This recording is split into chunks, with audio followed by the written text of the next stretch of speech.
Media మిత్రులందరికీ నమస్కారం.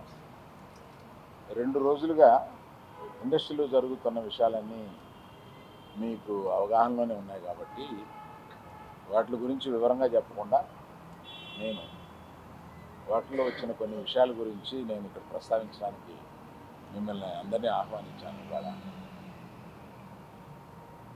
2 రోజుల నుంచి ఆ నలుగురు అని వస్తుంది. ఆ నలుగురు కొంచెం నెగిటివ్ షేడ్ తోటి, ఆ నలుగురు కబంధాస్తాలతోటి ఇండస్ట్రీని పట్టు. బాబు, ఆ నలుగురికి నాకు సంబంధం లేదు, ఆ నలుగురిలో నేను లేను. కొన్ని ఇది 15 సంవత్సరాల క్రితం స్టార్ట్ అయింది. ఆ నలుగురు ఆ తర్వాత ఆ 10 అయింది. అది ఎవరు పట్టించుకోలేదు. ఓ 10 మంది దగ్గర ఉన్నాయి థియేటర్లో. నేను ఆ నలుగురు వ్యాపారంలో నేను బయటకు వచ్చేసాను. నేను లేను. కోవిడ్ ఆ టైంలోనే బయటకు వచ్చేసాను. నాకున్న అంటే ఎగ్జాంపుల్ ఇలా చెప్పొచ్చు అనుకోవచ్చు. తెలంగాణలో నాకు ఒక్క థియేటర్ కూడా లేదు ప్రస్తుతం. తెలంగాణలో నాకు ఉన్నది ఒకే ఒక థియేటర్, AAA, దానికి ఓనర్. కనుక నా దగ్గర ఒక్క థియేటర్ కూడా లీజులో లేదు. ఆంధ్రాలో కూడా అన్నీ వదిలేసుకుంటా వచ్చేసి నా దగ్గర మొత్తం 1500 థియేటర్లు ఆంధ్రాలో ఉంటే, అదే మొత్తం తెలుగు రాష్ట్రాల్లో ఉంటే, నా దగ్గర 15 లోపు ఉన్నాయి. అన్నీ వదిలేసుకుంటారాగా అవి కూడా మా స్టాఫ్ తోటి లీజులు అయిపోయిన తర్వాత ఎప్పుడు లీజులు రెన్యూ చేయకండి వీటిని అని చెప్పాను. కనుక నా దగ్గర ఆ థియేటర్లు లేవు. ఎందువల్ల నన్ను అంటే పాత అలవాటు కొద్దీ అందరూ నన్ను ఆ నలుగురులో అది ఏదో ఫోటోలు వేయడానికి అది బాగుంటాయి కనుక అందరూ పెద్దల ఫోటోలు వేస్తా విమర్శకు బాగుంటుంది కనుక కొంచెం అలా విమర్శిస్తున్నారు. నేను దయచేసి మీడియా మిత్రులను అడిగేది ఏంటంటే, ఆ నలుగురు అని వేసేటప్పుడు నన్ను కలపకండి. నేను లేను, ఆ వ్యాపారంలో లేను. నేను అన్నీ వదిలేశాను.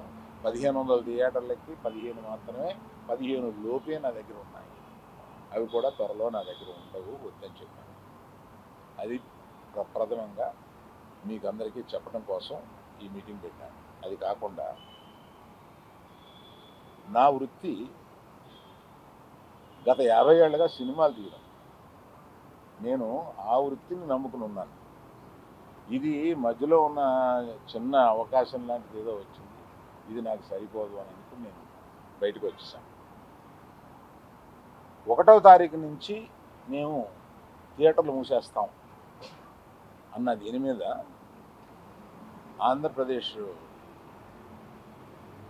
మన సినిమాటోగ్రఫీ మినిస్టర్ గారు రియాక్ట్ అయిన విధం చాలా సమంజసమైందని నేను ఫీల్ అవుతున్నాను. ఎందువల్లంటే నాకు కూడా, మీరు ఆన్ రికార్డ్ చెప్తున్నాను, ఈ థియేటర్లకు సంబంధించిన ఏ మీటింగ్లోనూ నేను వెళ్ళలేదు. నేను కావాలని వెళ్ళలేదు, నాకు ఇష్టం లేదు. ఈ థియేటర్కి సంబంధించి 3 మీటింగులు జరిగినాయి. 3 మీటింగ్లకి నేను వెళ్ళలేదు. వెళ్ళకపోగా మా గీతా ఫిల్మ్ డిస్ట్రిబ్యూటర్స్ని కానీ, అదర్ అసోసియేటెడ్ ప్రొడ్యూసర్స్ కానీ ఎవరిని వెళ్ళొద్దు అని చెప్పాను. కారణం ఏంటంటే, థియేటర్స్ నిజంగానే స్టాండ్ అలోన్ థియేటర్స్కి చాలా కష్టాలు ఉన్నాయి.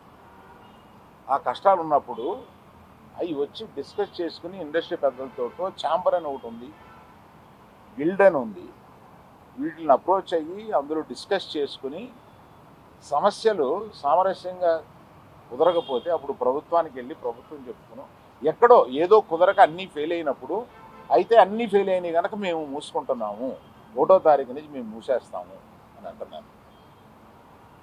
మూసేయడానికి ఏకపక్షంగా మీరు తీసుకునే ఈ నిర్ణయానికి నేను వెళ్ళి అక్కడ కూర్చుని మాట్లాడను అని నాకు చిరాకు కలిగి నేను వెళ్ళా.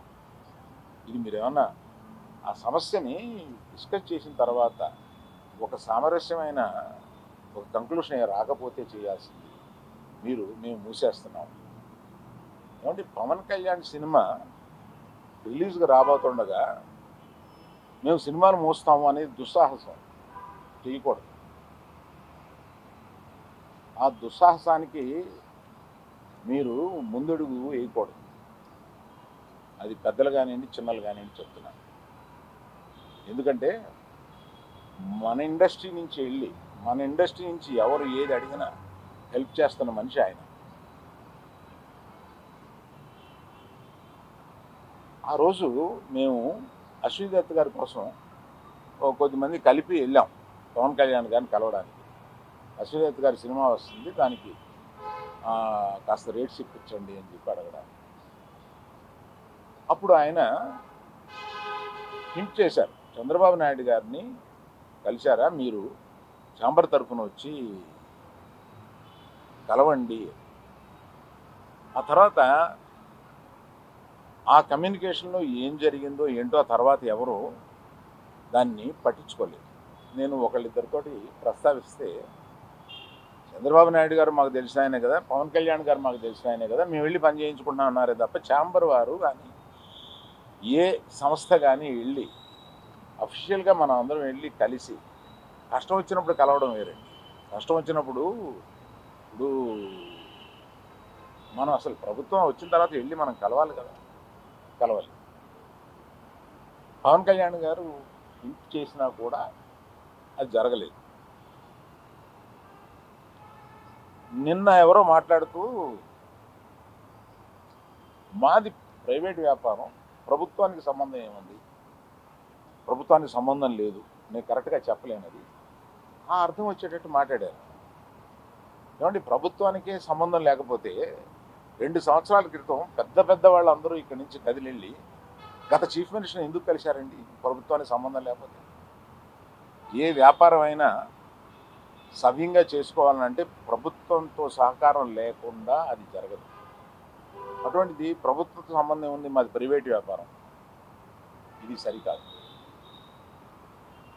ప్రభుత్వంతో సంబంధం ఉంటుంది, ప్రభుత్వం కోఆపరేషన్ కావాలి. ఒకటే ఎగ్జాంపుల్, వాళ్ళ కోఆపరేషనే అక్కర్లేకపోతే మనలో పెద్ద వాళ్ళందరూ వెళ్ళి ఎందుకు కలిశారు, గత చీఫ్ మినిస్టర్ని ఎందుకు కలిశారు? మనకు కష్టం వచ్చిందనే కదా వెళ్ళి కలిశారు. కష్టం వస్తే కానీ వెళ్ళి కలవమా? ఒక ఫార్మాలిటీ లేదా? అందువల్ల మినిస్ట్రీ నుంచి వచ్చింది నేను చదివాను, అది చాలా సమర్థనీయంగా ఉంది, ప్రశ్నలు కరెక్ట్గా ఉన్నాయి. నిజంగానే సమస్యలు ఉన్నాయండి. స్టాండ్ అలోన్ థియేటర్స్కి సమస్యలు 100% ఉన్నాయి. ఇవాళ వాళ్ళ మనుగడ కూడా కొంత కష్టం అవుతుంది. ఆ మనుగడ కష్టమైనప్పుడు వాళ్ళందరూ ఏకమై వచ్చి ఏం చేయాలా అని ఒక నిర్దిష్టమైన దీంతో కాకుండా ఇట్లాగా మేము మూసుకుంటున్నాము థియేటర్లో, ఇప్పుడు మీరు మాతో సంభాషణకి రండి, అది నాకు నచ్చక నేను వెళ్ళలేదు, అందరికీ వెళ్ళొద్దు చెప్పండి. మీరు దయచేసి, నేను మీకు కొన్ని ప్రశ్నలు ఉంటాయి, మీరు ప్రశ్నలు అడగవచ్చు. కేవలం మనం ఈ సమస్య వాళ్ళ మాట్లాడుకున్న దానికి పరిమితం చేయకపోతే జనరల్గా ఏమవుతుందంటే, మీరు ఏదో అడుగుతారు, నేను ఏదో చెప్తాను, అది హెడ్డింగ్లోకి వెళ్ళిపోతుంది. అలా కాకుండా ఇవాళ హెడ్డింగ్ 1500 థియేటర్లు ఉంటే నా దగ్గర 15 మాత్రమే ఉన్నాయి, ఆ నలుగురిలో నేను లేను.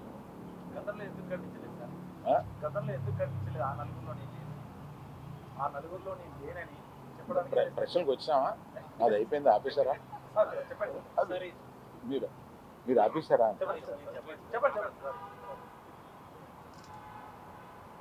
సరే, మొదలు పెట్టారుగా.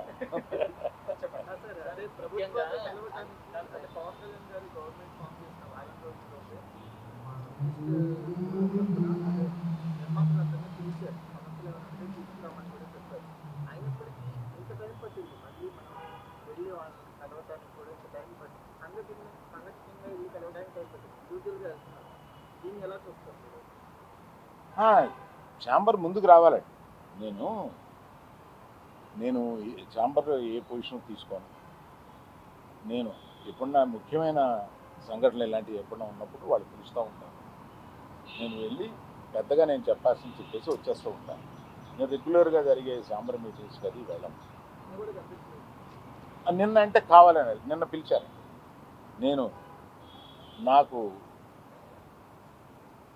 మేము మూసేస్తాం, మీరు రండి మాట్లాడతాం, అది నచ్చలేదు కనుక నేను వెళ్ళలేదు.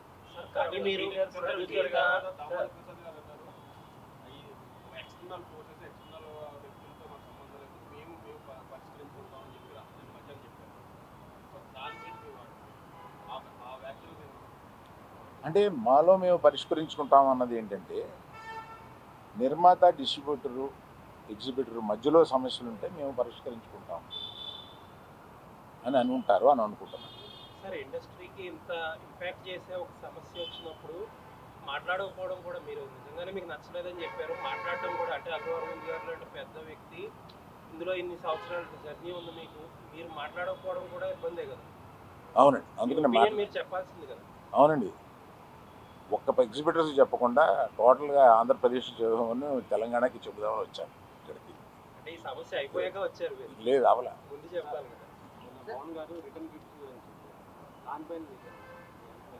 నిజమే కదండి, పవన్ కళ్యాణ్ గారు బాధపడింది 100% నిజం.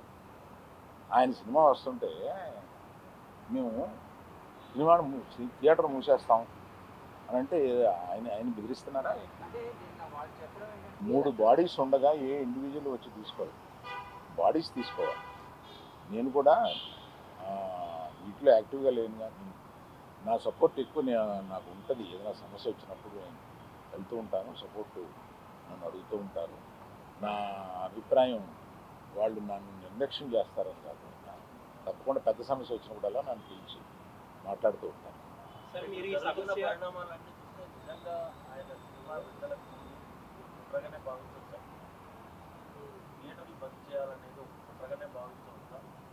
లేదండి, అది నేను కొంతమందితో మాట్లాడితే ఇది తాత్కాలికం. మేము టెంపరీగా అనుకున్నదే తప్ప ప్రత్యేకంగా ఆయన సినిమా మీద మేము వ్యతిరేకతతోటి అన్నది కాదు అని అంటారు, కానీ అనేటప్పుడు ఆలోచించుకోవాలి. ఆ సినిమా ఉంది కదా.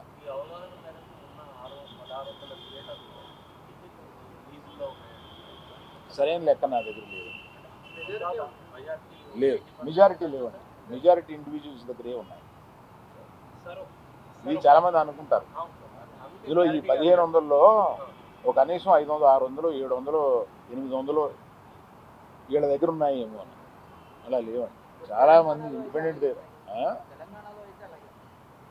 తెలంగాణలో మల్టీప్లెక్స్లు ఉన్నాయండి, మల్టీప్లెక్స్లు అన్నీ కలిపి ఓ 3 కంపెనీల దగ్గర 4 కంపెనీల దగ్గర ఉంటాయి. మిగతా ఇండిపెండెంట్ థియేటర్లు కొంతమంది గ్రూప్స్ దగ్గర ఉన్నాయి. అది కాకుండా ఇండిపెండెంట్గా థియేటర్స్ బోల్డ్ ఉన్నాయి. గుత్తాధిపత్యం లేదు అనేది కాదండి, మీరు దయచేసి తిప్పి అడగండి. నేనేం చెప్తున్నానంటే, దాన్ని గుత్తాధిపత్యం అంటారో ఒకళ్ళకే. ఇప్పుడు ఏషియన్ ఉందండి for example, number of screens ఉన్నాయి, they are partnership, ownership, lease, వీటిల్లో నంబర్ ఆఫ్ మల్టీప్లెక్సెస్ ఉన్నాయి. దాన్ని ఏమంటాం? మీరేదో అడుగుతున్నారు. సార్ పర్సంటేజ్ విధానం కనుక తెస్తే స్టాండ్ అలోన్ థియేటర్స్ కంటే కూడా లీజ్ ఓనర్లకు ఎక్కువ బెనిఫిట్ అవుతుంది అని ఒక టాక్ అయితే ఉంది. మీరు దానితో ఏకీభవిస్తారు? నేను ఏకీభవించలేదు. అసలు అప్పుడైతే థియేటర్లకి మేలు జరుగుతుందంటే అది మరి దాన్ని సపోర్ట్ చేయాల్సిందేమో. థియేటర్లకు మేలు జరుగుతుందా లేదా, మీకు కావాల్సింది ఏంటి, థియేటర్ల వారికి కావాల్సింది ఏంటి, ఇక్కడ డిస్ట్రిబ్యూటర్ అనేవాడు ఒక ఉన్నాడండి, అతను మర్చిపోతున్నాను. డిస్ట్రిబ్యూటర్కి ఏం కావాలో కూడా ఆలోచించాలి. నా దగ్గర నుంచి సినిమా తీసుకెళ్ళేది థియేటర్ ఓనర్ కాదు, నా దగ్గర నుంచి సినిమా తీసుకునేది ఒక డిస్ట్రిబ్యూటర్. ఆ డిస్ట్రిబ్యూటర్ కూడా ఏం కావాలో ఆలోచించాలి. సో నిర్మాతకి ఏం కావాలి, డిస్ట్రిబ్యూటర్కి ఏం కావాలి, ఎగ్జిబిటర్కి ఏం కావాలి. సార్ కాకపోతే ఒక వాదన, డిస్ట్రిబ్యూటర్కి నష్టం జరిగితే ఆటోమేటిక్గా తక్కువ రేట్లు పెట్టడమో కొనడం మానేస్తూ చేస్తారు, నిర్మాతలు ఎఫెక్ట్ అవుతారు. నిర్మాతలు ఎఫెక్ట్ అయితే ఆటోమేటిక్గా రెమ్యూనరేషన్లు కూడా తగ్గుతాయని కొంతమంది అంటారు కదా. అది ఫార్ ఫెచ్డ్ థాట్. సార్ ఇప్పుడు మీరు ఆ నలుగురిలో మీరు లేరు అని ఒక కూల్ డ్రింక్స్ రేట్ కంటే అవి ఎక్కువ ఉంటున్నాయి. దాని మీద నాకు అవగాహన లేదు.